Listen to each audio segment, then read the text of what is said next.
नमस्कार, आप देख रहे हैं स्टेट न्यूज समाचार और मैं हूं आपके साथ पूनम जैन। चलिए अब रुक करते हैं खबरों की ओर। मध्य प्रदेश में आगामी होने वाले विधानसभा चुनाव में राष्ट्रव्यापी जनता पार्टी सभी विधानसभा सीटों पर चुनाव लड़ेगी। शिवपुरी आए राष्ट्रीय अध्यक्ष संत श्री देव मुरारी बापू वृंदावन ने पत्रकारों से उन्होंने कहा कि पार्टी ने संपूर्ण मध्य प्रदेश में चुनावी तैयारियां आरंभ कर दी हैं। हम सभी संत महात्मा सज्जनों और धर्म प्रेमियों को लेकर भाजपा और कांग्रेस के सामने श्रेष्ठ प्रत्याशी चुनावी मैदान में उतारेंगे और इसके लिए फरवरी महीने से लगातार संपूर्ण प्रदेश में सघन जनसंपर्क और प्रत्येक विधानसभा के प्रत्येक पोलिंग तक करेंगे। भोपाल में विशाल सम्मेलन करेंगे। संत श्री देव मुरारी बापू महाराज राष्ट्रीय संत सुरक्षा समिति के राष्ट्रीय अध्यक्ष और श्री कृष्ण जन्मभूमि समिति के राष्ट्रीय अध्यक्ष हैं। मध्य प्रदेश में कांग्रेस के पूर्व मुख्यमंत्री कमलनाथ और मुख्यमंत्री शिवराज सिंह से बेहद खफा रहे हैं और विगत वर्षों से मीडिया में हमेशा चर्चा में रहे हैं। मुझे 2-3 छोटे प्रश्न थे, खास आपके सामने क्या बोलना है। राष्ट्रीय संत सुरक्षा समिति जो आपने बनाई है, इसके माध्यम से कितने लोग आपसे जुड़े हैं पूरे देश में? राष्ट्रीय संत सुरक्षा का हमने गठन किया है, रजिस्ट्रेशन कराया। उस समय से अब तक 25 प्रदेश के महामंडलेश्वर हमसे जुड़े हैं और संत तो हजारों में जुड़े हुए हैं। इसके अलावा हम लोग संतों को जोड़ने के साथ साथ संतों की जो सुरक्षा है उस पर हमने विशेष ध्यान दिया। संतों के लिए हमने संघर्ष किया है। मठ मंदिरों पे आजकल जो अवैध कब्जा हो रहे हैं, बिल्डर लोग हैं, प्रॉपर्टी डीलर हैं, गुंडे बदमाश हैं, गौशालाओं को तोड़कर कब्जा कर रहे हैं, तो ऐसी समस्याओं को लेकर के हम लोग आगे बढ़ते हैं और संत समाज भी हमारे साथ है। हम जब भी कोई सामाजिक कार्य करते हैं, संत समाज हमारा पूरा साथ देता है। इसलिए हमने ये संत समिति का गठन किया है और इससे हम पूरे भारत में अब आने वाले 2023 के विधानसभा चुनाव में भी संत समाज को लेकर, हम संतों की समस्या को लेकर आगे बढ़ेंगे। पार्टी के माध्यम से बढ़ रहे हैं आप? कौन सी पार्टी है? हमारे अध्यक्षों और हमारा जितना मध्य प्रदेश में संपर्क है, लोग जुड़े हुए हैं और राजनीतिक हैं जो राजनीति करके समाज की सेवा करना चाहते हैं, ऐसे लोगों को हम अपनी पार्टी से टिकट देंगे और चुनाव लड़ाएंगे।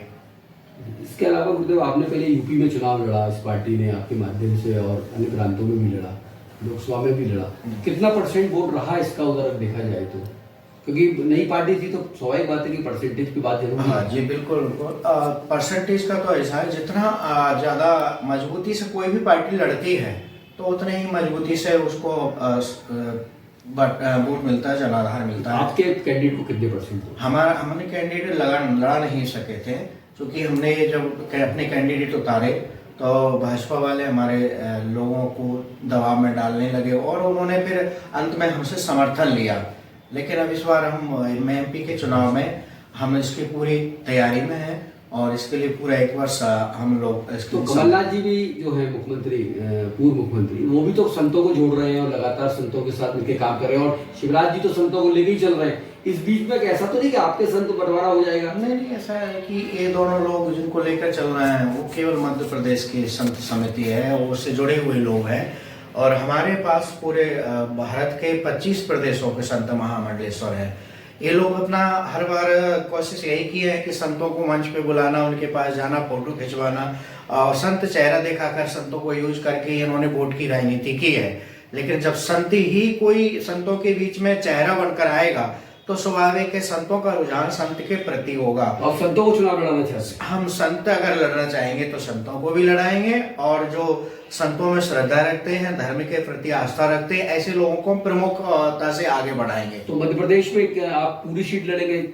हाँ, मध्य प्रदेश की हमारी कोशिश है कि जितनी सीट पे ज्यादा से ज्यादा, जितनी सीट पे लोग लड़ना चाहेंगे उतना हम लड़ाने की कोशिश करेंगे। पार्टी कब से सक्रिय होगी मध्य प्रदेश में काम करेगी? हम फरवरी से सक्रिय हो जाएंगे। फरवरी से पूरा अगले अक्टूबर, नवंबर, दिसंबर में जो चुनाव होते हैं तब तक हमारी पार्टी लगातार कार्य करेगी, जनसंपर्क अभियान शुरू करेगी और अच्छे कैंडिडेटों को उतारने का प्रयास करेंगे। शुक्रिया। विश्व प्रसिद्ध महाकालेश्वर प्रबंध समिति की बैठक आज महाकाल मंदिर के प्रशासक कार्यालय में आयोजित हुई, जिसमें कलेक्टर आशीष सिंह के नेतृत्व में महत्वपूर्ण बिंदुओं पर चर्चा कर मुहर लगाई गई। सबसे महत्वपूर्ण बिंदुओं में से एक महाकाल मंदिर में पुनः मोबाइल पर प्रतिबंध किया जाएगा। 20 दिसंबर से कोई भी श्रद्धालु महाकाल मंदिर में मोबाइल नहीं ले जा सकेगा। दरअसल ये नियम इसलिए लागू किया जा रहा है क्योंकि कुछ समय से सोशल मीडिया पर फिल्मी गीतों पर रील बनाकर श्रद्धालु और महाकाल मंदिर के कर्मचारी महाकाल मंदिर की आस्था के साथ खिलवाड़ करते दिखाई दे रहे हैं, इसलिए सख्त नियम लागू किया जा रहा है। ये नियम सभी पर लागू होगा। विश्व प्रसिद्ध बाबा महाकालेश्वर मंदिर 20 दिसंबर से महाकाल मंदिर में पूर्णतः मोबाइल पर प्रतिबंध किया जाएगा। श्रद्धालु सहित वीवीआईपी अधिकारी पुजारी भी अब मोबाइल नहीं ले जा सकेंगे। कुछ दिन पहले ही गर्भगृह में नंदी हॉल में मोबाइल के उपयोग किया गया था, जिस पर प्रतिबंध है, लेकिन अब 20 दिसंबर से पूरे महाकाल मंदिर में ही मोबाइल पुनः प्रतिबंध लागू किया जाएगा। देखिए, आज एक बहुत महत्वपूर्ण बैठक प्रबंध समिति की रखी गई है और ख़ास तौर पर श्री महाकाल महालोक के लोकार्पण के बाद की ये पहली बैठक थी और जो उसके बाद परिस्थितियाँ परिवर्तित हुई हैं उनको दृष्टिगत रखते हुए 2-3 इम्पॉर्टेंट निर्णय लिए गए हैं। पहला तो कई बार ऐसे विवादास्पद वीडियो यहाँ से वीडियो और फोटो जारी होने के जो रील वगैरह बना के लोग रखते थे, उस संदर्भ में शिकायतें आ रही थी। इसको ध्यान में रखते हुए हम लोगों ने डिसाइड किया है कि 20 दिसंबर से पूरी तरीके से महाकाल का जो आंतरिक परिसर है उसमें मोबाइल फ़ोन पूरी तरीके से प्रतिबंधित रहेंगे और इस पर एक कुछ सर्टेन जुर्माना भी लगाया जाएगा अगर कोई व्यक्ति मोबाइल के साथ में पाया जाता है तो। सर, इसमें क्या मंदिर के पुजारी उन पे भी ये नियम लागू रहेगा? देखिए, इसमें ये नियम सभी पे लागू होगा। मंदिर की तरफ से एक आधिकारिक फ़ोटो खींचने के लिए एक व्यक्ति रहेगा और अगर किसी की फ़ोटो खींचनी है, चाहे वो किसी भी उससे हो तरीके से हो, तो वो उसको प्रदान करी जाएगी, लेकिन सभी के लिए मोबाइल फ़ोन पूरी तरीके से प्रतिबंधित। निश्चित रूप से चुनौती आएगी और इतने सारे लोग, जितनी संख्या में श्रद्धालु आ रहे हैं, उनके मोबाइल रखने की और दूसरी व्यवस्थाएँ भी हमको जुटाने में समय लगेगा। इसलिए हमने 15 दिन का अपने लिए इन तैयारियों के लिए समय रखा है। 20 तारीख तक हम सारी तैयारियों को पूर्ण करेंगे और 20 तारीख से इसको चालू कराएंगे। जैसे भस्मारती की जो परमिशन आती है वो फिर मोबाइल पर कैसे चेक की जाएगी? देखिए, जैसा मैंने बताया कि मंदिर के आंतरिक परिसर में है, अगर भस्मारती में ये काम करना बहुत ही आसान है। हम लोग विश्राम धाम में लॉकर बना के आराम से वहाँ पर मोबाइल जो है वो करवा सकते हैं, जमा करवा सकते हैं। ज़्यादातर मंदिरों में यही होता है कि मंदिर के आंतरिक भाग में पूरी तरीके से मोबाइल प्रतिबंधित होता है और बाहरी भाग में उसको रखवाने की व्यवस्था करी जाती है, जो यहाँ पर कराई जाएगी। देखिए, रील्स को लेके ही आज की प्रबंध समिति में हमने निर्णय लिया है कि मोबाइल फ़ोन का प्रयोग पूरी तरीके से प्रतिबंधित रहेगा और हमें 15 दिन तैयारी के लिए समय चाहिए। 20 तारीख से 20 दिसंबर से पूरी तरीके से मोबाइल फ़ोन प्रतिबंधित रहेंगे और अगर कोई मोबाइल फ़ोन लेकर पाया गया तो हमारे द्वारा कुछ इस पर जुर्माना भी लिया जाएगा।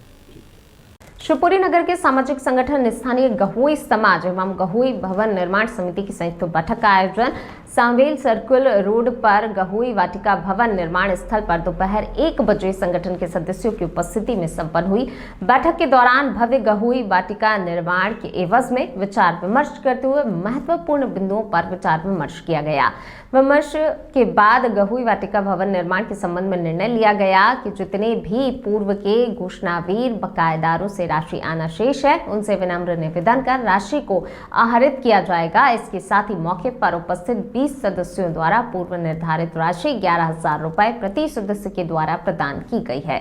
इस बैठक का आयोजन वरिष्ठ संरक्षक सदस्य दिलीप निगुती की अध्यक्षता में संपन्न हुआ, जिसमें महत्वपूर्ण बिंदुओं पर चर्चा करते हुए विशेष निर्णय लिए गए। कार्यक्रम के दौरान निर्णय लिया गया कि गहोई वाटिका निर्माण हेतु विभिन्न टोलियों में सदस्यगण निकलेंगे और निर्माण हेतु धनराशि सामाजिक बंधुओं से एकत्रित करने का बीड़ा उठाएंगे। रविवार को शिक्षा होम्योपैथिक अकेडमी द्वारा अखिल भारतीय सेमिनार का आयोजन इंदौर के रानी सती गेट स्थित संतोष सभागृह में आयोजित किया गया। शिक्षा अकेडमी के सदस्य डॉक्टर वैभव जैन एवं डॉक्टर कौशलेंद्र वर्मा ने बताया कि इस सेमिनार में मुख्य वक्ता के रूप में ख्याति प्राप्त चिकित्सक डॉक्टर दिनेश चौहान ने सेमिनार के विषय में एक्यूट कंडीशन में होम्योपैथी कैसे त्वरित राहत दिला सकती है, साथ ही होम्योपैथी में नवीन संस्थानों के बारे में संबोधित भी किया। आयोजन में देश भर में हुए करीब 250 डॉक्टर्स ने शिरकत की। आपको बता दें कि डॉक्टर दिनेश पिछले 22 सालों से कई असाध्य रोगों के निदान कर चुके हैं। इसके साथ ही कोविड मरीजों का भी सफलतापूर्वक उपचार होम्योपैथी द्वारा करते आ रहे हैं। डॉक्टर यामिनी रमेश ने बताया, कार्यक्रम के मुख्य वक्ता डॉक्टर दिनेश चौहान ने कई असाध्य रोगों के केस वीडियोज आमंत्रित डॉक्टर्स के समक्ष प्रस्तुत किए। डॉक्टर दिनेश ने राइट ब्रेन अप्रोच के बारे में भी डॉक्टर को जागृत किया। साथ ही पुस्तक का विमोचन भी किया गया। किस तरह से पूरा आयोजन सफल हुआ? ये जो सेमिनार है ये एक नेशनल सेमिनार है, तो देश भर से अलग अलग स्टेट से लोग आए हुए हैं, राजस्थान से, गुजरात से, महाराष्ट्र से।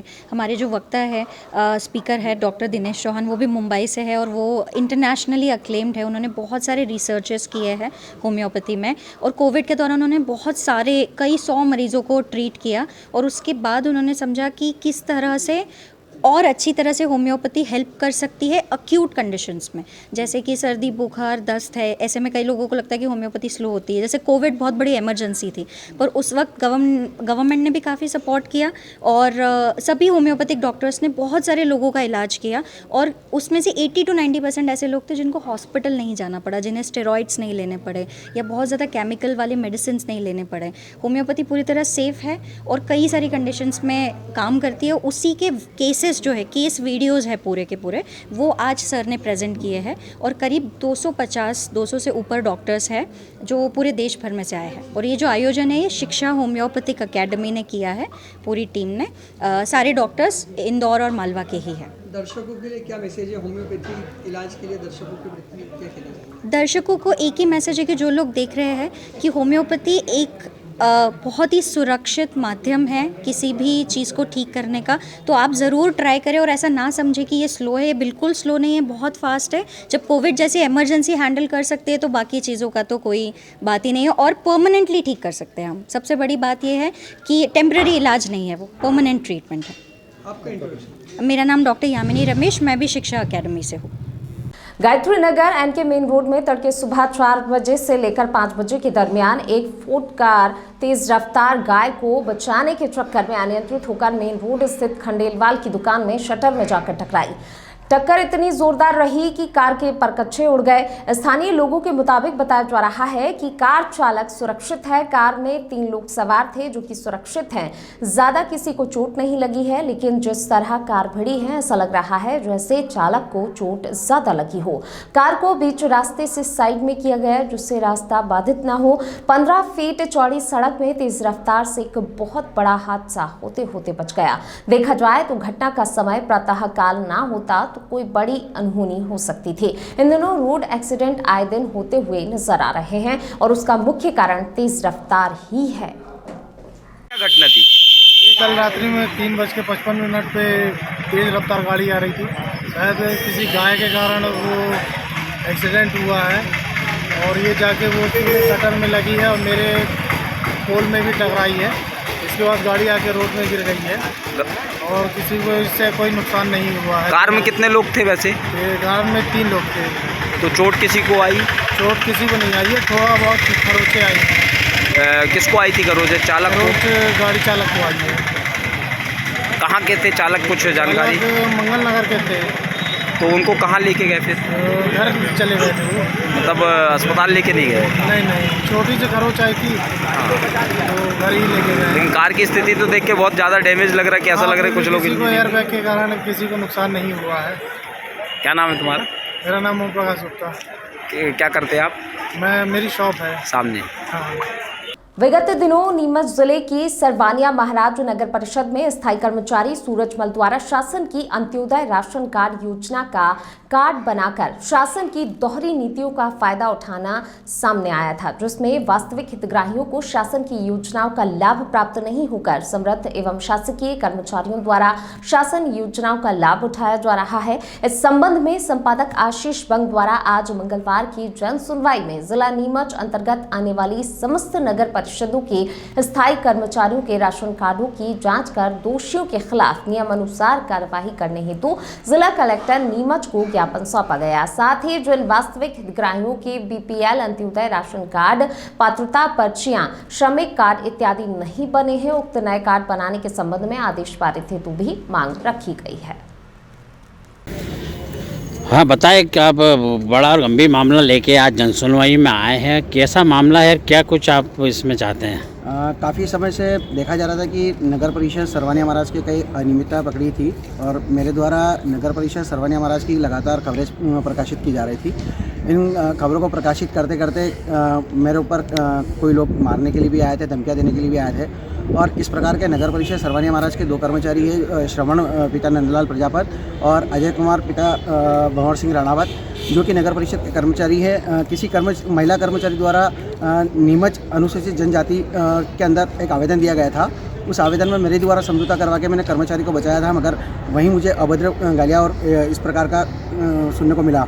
उसके बाद मैं लगातार नगर परिषद की खबरें छापता रहा और जा कर के नगर परिषद के कर्मचारी है सूरज कुमार सालवी, जो कि वे शासन की इसका लाभ ले रहे हैं, शासन में कार्यरत करते हुए बीपीएल, अंत्योदय राशन कार्ड जैसी योजना का लाभ भी ले रहे हैं, जबकि मामा शिवराज सिंह चौहान ने गरीबों के लिए ये योजना चलाई थी। मगर यहाँ देखने को मिल रहा है कि पूरे नीमच जिले के अंदर कई ऐसे राशन कार्ड बने हुए हैं जो बीपीएल, अंत्योदय और श्रमिक कार्ड बने हुए हैं, जिनमें करीब 140 राशन कार्ड के आसपास लगभग माना जा रहा है कि शासकीय कर्मचारी इनका उपयोग ले रहे हैं। आखिर क्यों नहीं जिला कलेक्टर महोदय इस पर ध्यान देकर निष्पक्ष रूप से कार्रवाई करें।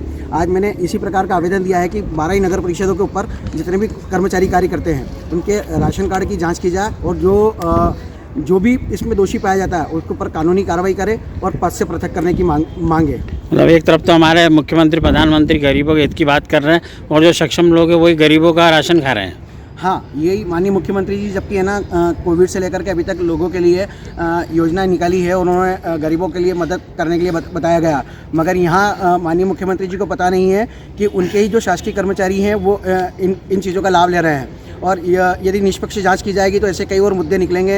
ऐसे ही नगर परिषद, ग्राम पंचायत, शिक्षा विभाग, ऐसे और कई भी विभाग है जिनके अंदर कई अनियमितता देखी जाती है। नीमच जिला प्रशासन को गंभीरता से इन पूरे जितने भी अंत्योदय या बीपीएल इनकी जाँच की जाना चाहिए जिले में। तो जिले की पूरी मांग की गई है कि 12 नगर परिषदों पे मांग करी है कि 12 नगर परिषद के कर्मचारियों पर कार्रवाई करें और इनकी जांच करें। आपका नाम? आशीष बंग।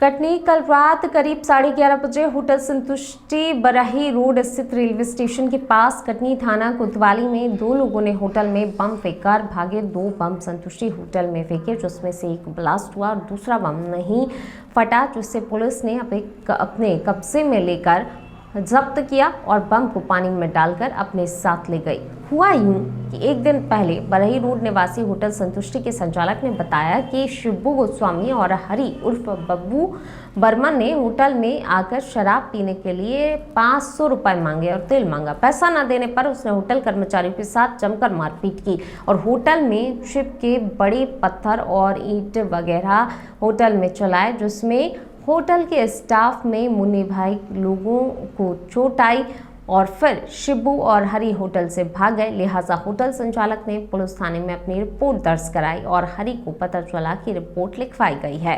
पुलिस जांच करने पहुंची तो शिब्बू और हरी लोग भाग खड़े हो गए। फिर क्या था, दूसरी वारदात को अंजाम दिया। दूसरे दिन रात को राजा तिवारी और कन्हैया बर्मन होटल में जाकर शटर में बम फेंका। पूरी होटल में धुआं हो गया। दहशत का माहौल बन गया। इस तरह की घटनाएं कटनी में हो रही हैं। दहशतगर्दी हो रही है। पुलिस का खौफ सा हो गया है। अपराधी बड़ी घटनाओं को अंजाम दे रहे हैं। क्या हो गया था, किस बात पे विवाद हो गया था? तेल के पीछे हुआ। तेल न देने के चक्कर में वो लोग आए, गाली बक रहे थे। गाली बकने के बाद दारू के लिए पैसा मांग रहे थे 500। तेल क्यों मांग रहे थे वो? तेल मालूम नहीं किस लिए मांग रहे थे। तेल नहीं देने के चक्कर में वो लोग पैसा भी मांग रहे थे 500 मांग रहे थे। उनको पहचानते हो? हाँ, पहचानते हैं। तो फिर क्या मारपीट किया उन्हें? हाँ, मारपीट की। किसको मारा? सब पूरे पत्थर फेंके। हाँ। 8-10 लोग आ गए थे। उनके पास कोई औजार वगैरह भी था क्या? कोई औजार वगैरह भी था क्या? हाँ, पत्थर बड़े पत्थर थे। फिर क्या किया उन्हें? लोग पत्थर अंदर में थे और ग्रेवी रेवी भट्टी सट्टी पूरी पलटा दिए थे, पूरा सामान पलटा दिए थे। क्या नाम है तुम्हारा? मेरा नाम राहुल। जी, कल रात 11:25 पर मैं दुकान बंद करके घर जाने की दुकान बंद करने की तैयारी कर रहा घर जाने की। उस समय अज्ञात बदमाश मेरी दुकान में बम फेंक कर चले गए। उसमें से एक बम फटा, दहशत का माहौल बन गया। एक बम नहीं फटा था, फिर उसके बाद पुलिस आई, फटा हुआ बम का अवशेष और जिंदा बम दोनों कलेक्ट करके अपनी तफ्तीश करके थाने ले जाके FIR करवाए हैं।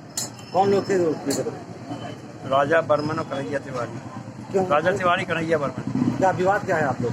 मेरा कोई विवाद है। परसों दुकान में मारपीट हुई थी, मतलब खाने का दारू के लिए पैसे मांग रहे थे, मैंने नहीं दिए। उनके साथ के लोग थे, वो लोग पकड़े गए थे परसों, और ये बाकी जो ये लोग विवाद करते हैं। क्या नाम है आपका? गुरप्रीत सिंह। मुख्यमंत्री शिवराज सिंह चौहान नसरुल्लागंज के CM राइज स्कूल का निरीक्षण करने पहुंचे। इस दौरान उन्होंने छात्रों से संवाद किया और बच्चों के साथ क्रिकेट भी खेला। मुख्यमंत्री ने कलेक्टर सीहोर प्रवीण सिंह द्वारा जिले के स्कूलों में स्मार्ट क्लास बनाने के लिए किए गए नवाचार की सराहना की। इस अभिनव पहल के लिए उन्होंने कलेक्टर और शिक्षकों का हृदय से धन्यवाद किया। उन्होंने कहा कि पूरे ही प्रदेश के लिए ये पहल अनुकरणीय है कि शिक्षक और जनता मिलकर अपने स्कूल की कक्षा को स्मार्ट कक्षा के रूप में परिवर्तित करें। उन्होंने कहा कि मैं स्वयं भी शिक्षक का सम्मान में आयोजित कार्यक्रम में जाऊंगा। मुख्यमंत्री श्री चौहान ने कहा कि 12वीं क्लास पूरे ज़िले में अब स्मार्ट क्लास के रूप में परिवर्तित हो जाएगी, जिससे छात्रों को बेहतर ढंग से शिक्षा प्रदान की जा सकेगी। सभी शिक्षकों को हृदय से धन्यवाद देता हूं, और धन्यवाद मैं इसलिए दे रहा हूं, कलेक्टर ने भी पहल की और सब शिक्षकों ने मिलके अपनी तरफ से योगदान किया, और कुछ गांव की तरफ से भी योगदान मिला, और 1500 से ज्यादा टीवी सेट खरीद लिए। 12वीं की क्लास पूरे जिले में अब स्मार्ट क्लास के रूप में परिवर्तित हो जाएगी, क्योंकि उस क्लास में टेलीविजन भी होगा, उसके माध्यम से शिक्षा ढंग से दी जाएगी, और धीरे धीरे कोशिश ये हो रही है कुछ स्कूलों में कि हर क्लास स्मार्ट क्लास हो जाए। इस युग में जब हमें कई बार अच्छाइयां कम सुनने मिलती है, मैं बहुत प्रसन्न और गौरवान्वित हूं कि मेरे जिले के शिक्षकों ने, गुरुजनों ने एक अद्भुत पहल की है। मैं उनको हृदय से धन्यवाद दे रहा हूं। पूरे प्रदेश में ये पहल अनुकरणीय है कि शिक्षक और जनता मिलके अपने स्कूल को स्मार्ट स्कूल में परिवर्तित कर दे, स्मार्ट क्लास बना दे क्लास को। मैं स्वयं इन टीचर्स का सम्मान करने कार्यक्रम में भाग लूंगा और स्मार्ट क्लास का निर्माण प्रारंभ होगा। सीहोर जिले के सभी गुरुजनों को, शिक्षक गणों को बहुत बहुत बधाई, धन्यवाद, और कलेक्टर को भी इस पहल के लिए बधाई। मैं यहाँ पे हैं कुछ लोग, लेकिन सबके प्रति आभार प्रकट करता हूँ। आपने नया इतिहास बनाया है शिक्षा की गुणवत्ता बढ़ाने के। बहुत बहुत धन्यवाद।